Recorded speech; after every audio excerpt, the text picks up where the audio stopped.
కనిపిస్తుంది. అదొక దాని కారణంగానే కాస్త వెనక్కి ఉంది తప్పితే పోల్ మేనేజ్మెంట్ కనుక బలంగా చేయగలిగి ఉంటే ఇంకా టఫ్గా ఉండే బీఆర్ఎస్ యొక్క ఇది. ఓవరాల్గా అంటే ఇది ఈజీగా ఏం లేదు, కాంగ్రెస్కి అనుకూలమైనటువంటి ఓటింగ్ అయితే కనపడడం లేదు. బాగా లీడ్ 15,000 20,000 దాటి వచ్చే లీడ్గా కనిపిస్తలేదు. అట్లా నేను అనుకుంటున్నాను క్లోజ్ అయితే కూడా ఒక 5,000 లోపలనే, ఏదున్నా 3,000 5,000 లోపలనే లీడ్లో ఉంటే ఉండొచ్చు కాంగ్రెస్. అటు ఇటు కావడం అయితే నేను అనుకోవడం లేదు. ఇంకా బీఆర్ఎస్ గెలుస్తుందేమో అన్నంత ఆశ అయితే నాకు లేదు ఎర్లీ ట్రెండ్స్ చూస్తే. కానీ it is a tough fight. Exactly Bihar అయితే మనకు క్లియర్ కట్గా ఏమంటాం ఎగ్జిట్ పోల్స్ను అన్నీ అలాగే చెప్పాయి, వస్తున్న రిజల్ట్స్ కూడా అలాగే ఉంది.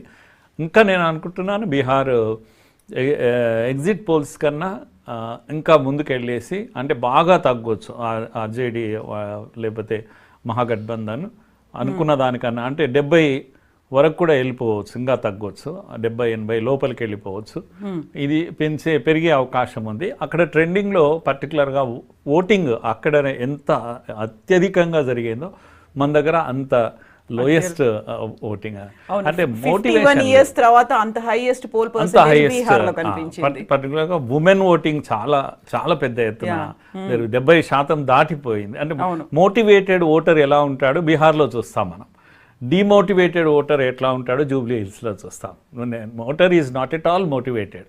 ఊరికే పట్టుకొని లాక్కొచ్చి ఓట్లు వేయించుకున్న ఓట్లే ఇవి 48% అవుతుందో. వెరీ పూర్ ఓటింగ్ అసలు. పైగా ఎడ్యుకేటెడ్ ఏరియా ఉండేటువంటి ప్రాంతం ఇది. అది కూడా ఒక శాపం. ఎడ్యుకేటెడ్ ఉంటే శాపం, వాళ్ళు బయటికి రారు, లైన్లో నిలబడారు, కనుక ఎంజాయ్ చేస్తుంటారు ఇంట్లో కూర్చొని సెలవును. అదే కాలనీస్ ఇవి అన్నీ కూడా స్లమ్ ఏరియాస్, వీళ్ళనే ఎక్కువ ఓటింగ్ జరుగుతుంది. కనుక బీహార్ను చూసి మనం కూడా మోటివేట్ కావాలి. మనం వెనుకబడ్డ ప్రాంతము, బీమారు స్టేట్ ఇవన్నీ అంటుంటాం కానీ but politically highly motivated people వాళ్ళంతా కూడా ఏదైనా ఉండని, డబ్బు పనిచేసి ఉండవచ్చు, ఇంకా లిక్కర్ పనిచేసి ఉండవచ్చు, ఇవన్నీ ఉన్నప్పటికీ కూడా అంతటా ఉంటాయి. అవి అందులోనూ కూడా అక్కడ నుంచి ఎక్కువగా మైగ్రేటెడ్ పీపుల్ వెళ్తూ ఉంటారు. కనుక మైగ్రేషన్ వాళ్ళు రిటర్న్ వచ్చి ఓటేసి ఉంటారు. ఇంత పోలింగ్ జరిగిందంటే బహుశా ఓటింగ్ కొరకే. ఇవన్నీ పాజిటివ్ థింగ్స్ ఉన్నాయి బీహార్లో మనం చూడడానికి. అయితే ఏదైతే జనసురాజ్ పార్టీ కాస్త పెరిగితే ఏంటంటే ఒక చెక్ చేసినట్టుగా ఉంటుండే. ఇప్పుడు ట్రెడిషనల్ పార్టీస్కు చెక్ చేయాలి, ఎవరు చెక్ పెట్టాలి దాన్ని. అప్పుడు ఏమైతే అంటే పాలిటిక్స్లో ఎప్పుడు కూడా పోటీ ఉండాలి. పోటీ ఉంటే కాస్త ప్రజలకు మేలు అవుతుంది అది ఎప్పుడు కూడా. కనుక అది అనుకున్నంత పెరగడం లేదు. కాస్త ఒక 10 సీట్లు సాధించినా కూడా నేను అనుకుంటాను మంచి ఇన్ఫ్లుయెన్స్ ఉండేది. అసలు ఉంటుందా, ఇప్పుడు ఊడిపోతుందా, పార్టీ లేకుండా పోతుందా అనేది ఒక ప్రమాదంగా కనిపిస్తుంది. అవును, పార్టీని అనౌన్స్ చేశారు, ఆ క్యాండిడేట్లను అనౌన్స్ చేశారు, కానీ ప్రశాంత్ కిషోర్ నేనైతే పోటీలో ఉండను, నేను బరిలోకి దిగట్లేదు అనే మాట చెప్పారు. కాకపోతే అక్కడ ఏమైనా ఓట్ల చీలిక అనేది ఉందంటారా? అక్కడ ఆ ప్రభావం ఎలా ఉండబోతోంది వాళ్ళకి సీట్లు రాకపోయినప్పటికీ కూడా? అదే ఆయన ఇన్ఫ్లుయెన్స్ కూడా 4% అండ్ అబోవ్ ఓటింగ్ ఆయనకు వస్తే కొంచెం తేడా వస్తుంది. అది తప్పకుండా మహాగఠబంధన్కే మేలు అవుతుంది అది. కానీ అలా కూడా కనిపించడం లేదు. ఆయన అంత ఓటింగ్ తెచ్చుకునేటువంటి పరిస్థితుల్లో లేరు. కాకపోతే ప్రశాంత్ కిషోర్ చాలా హార్డ్ వర్క్ చేశారమ్మా. ఊరికే ఆషామాషిగా ఏం నిలబడలేదు పాలిటిక్స్లో. 3-4 ఏళ్లుగా ఆయన ఫీల్డ్లో తిరిగాడు, అన్ని నియోజకవర్గాలు పర్యటన చేశారు, పాదయాత్ర చేశారు. తర్వాత తన ఎజెండా ప్రజల ముందు చెప్పే ప్రయత్నం చేశాడు. లోకల్ మ్యాన్ ఆయన. కనుక తన వైపు నుంచి ఏ ప్రయత్నంలో లోపం లేకుండా చూసుకున్నప్పటికీ కూడా ఇంపాక్ట్ లేదు ఆయనది. ఇన్ఫ్లుయెన్స్ చేయలేకపోయాడు ఓటర్ను. అంటే Bihar traditional voting, caste based voting ఇంకా ఉంది. అందుకే నేను కోరుకునేది ఏది జన్సురాజ్ లాంటి పార్టీలు బలపడితే ఈ ట్రెడిషనల్ ఓటింగ్, కులతత్వము అవి తగ్గిపోయి అభివృద్ధి యొక్క politics, development politics, competitive politics, మేము ఇవి చేశాము మీరేం చేశారు అనే పాలిటిక్స్ జరగాలి.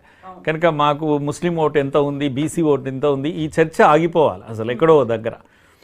కనుక అది ఒక్కటి ప్రమాదంగా. ఇప్పుడు కూడా ఆ మార్పు ఏం లేదు బీహార్లో. ఇప్పుడు కూడా ఇంకా ఎంవై ఫ్యాక్టర్ అని, ఆ ఫ్యాక్టర్ అని, ఈ ఫ్యాక్టర్ అని అవే పనిచేస్తున్నాయి. అది అంతగా ఎంకరేజింగ్గా లేదు నాకైతే. ఓటింగ్ పర్సంటేజ్ పెరగడం మాత్రం వెరీ ఎంకరేజింగ్, మనం వెల్కమ్ చేయాలి అది. సో ఇప్పుడు మనకి థర్డ్ రౌండ్ కి సంబంధించి కూడా ఫలితాలు అనేది మరి కాసేపులో రాబోతాయి. వెంగళరావు నగర్, సోమాజిగూడకి సంబంధించి ఇప్పుడైతే కౌంటింగ్ కొనసాగుతోంది.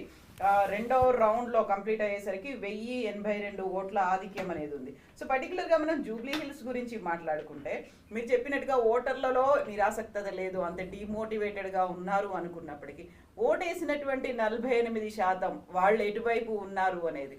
సో మిగతా జనరల్ కాన్స్టిట్యుయెన్సీల్లో జనరల్ ఎలక్షన్ టైంలో ఎలా అయితే కాంపిటీషన్ అనేది ఉంటుందో, హామీలు అనేవి ఉంటాయో, ప్రచారాలు ఉంటాయో, క్యాంపింగ్ అనేది కూడా అంత తీవ్ర స్థాయిలో జరిగింది. ఆల్మోస్ట్ 2 months నుంచి బీఆర్ఎస్ పార్టీ ఉంది. ఆ తర్వాత కాంగ్రెస్ లాస్ట్ మినిట్ లో బీజేపీ అనేది వచ్చింది. బరిలోకి క్యాండిడేట్ ని అనౌన్స్ చేయడానికి కూడా చాలా డ్రామా నడిచింది. అక్కడ నామినేషన్లకి లాస్ట్ రోజు మాత్రమే బీజేపీ క్యాండిడేట్ ని అనౌన్స్ చేశారు. 3 పార్టీలు చేసినటువంటి పోలింగ్, ఆ క్యాంపెయినింగ్ సరళి ఎలా అనిపించింది మీకు? ఒకటి కాంగ్రెస్ సీటు బీజేపీ బీఆర్ఎస్సీ కనుక బీఆర్ఎస్ ముందు నుంచి అలర్ట్గా ఉంది. తమ క్యాండిడేటే ఒక ఆయన స్వర్గస్థులయ్యారు కనుక సింపతి ఓటు బేస్డ్గానే బీఆర్ఎస్ ఎన్నికలకు వెళ్ళింది.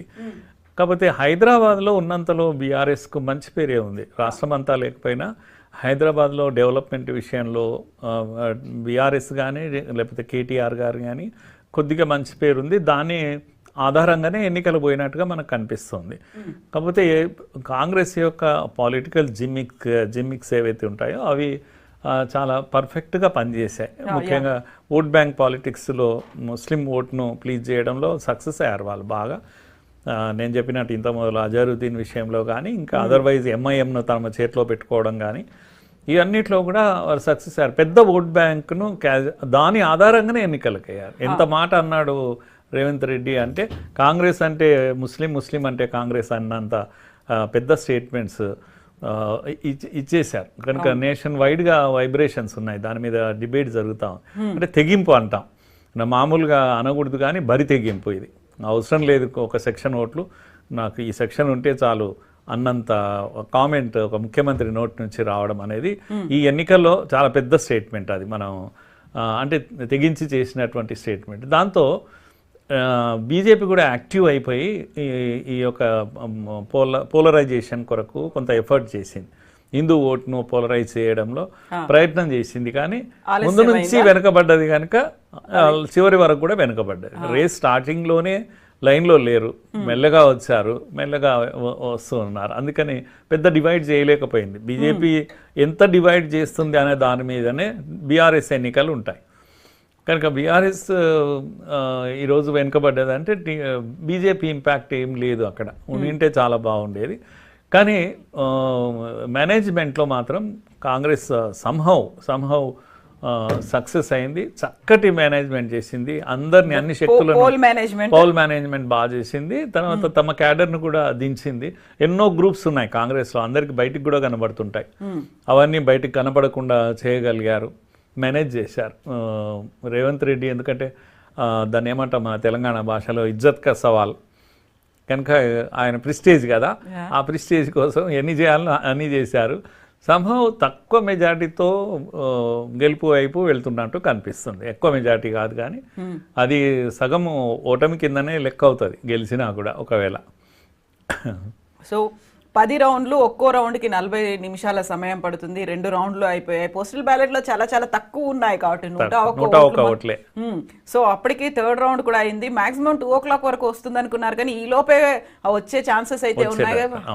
సో బట్ ఎక్కడ ఆ ఫ్లక్చుయేషన్స్ అనేవి లేకుండా ఉంటే, ఎందుకంటే డివిజన్ల వారీగా మారుతుంది అనుకున్నప్పుడు 7 డివిజన్లు అనేవి ఉన్నాయి. 7 డివిజన్లలో షేక్పేట్తోనే స్టార్ట్ అయింది. ఆ తర్వాత ఎర్రగడ్డ ఉంది, బోరబండ ఉంది, సోమాజిగూడ ఉంది. ఇవన్నీ అయ్యేసరికి మారుతుండొచ్చు అనేది.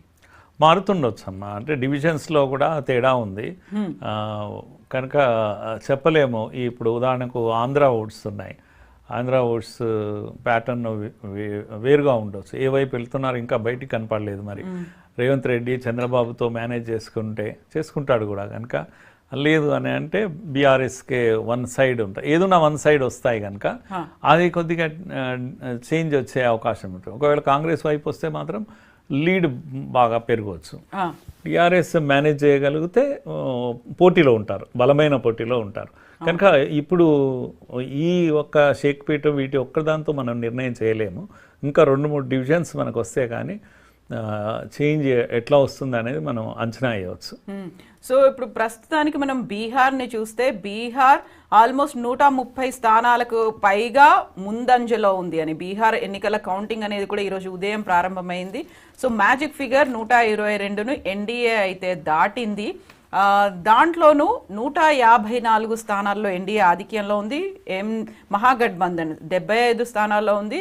జనసురాజ్ పార్టీ 3 స్థానాల్లో అయితే ఉంది. అందులో మహాగఠబంధన్లో ఆర్జేడీ ఉంది, కాంగ్రెస్ ఉంది, విఐపి అనే పార్టీ ఉంది, లెఫ్ట్ సిపిఐఎం అనేది ఉంది, ఐఐపి అనేటువంటి పార్టీలు ఉన్నాయి. అందులోనూ ఇప్పుడు ఎన్డీఏకి సంబంధించి అందులో కూటమిలో సరికొత్తగా జాయిన్ అయినటువంటి చిరాగ్ పాస్వాన్ ఒక కీలకమైనటువంటి రోల్ అనేది కూడా ఉంది కదా. సో బీహార్లో ఏం చూసి ఓటేశారు, ఏం కావాలనుకున్నారు అనుకుంటున్నారు మీరు?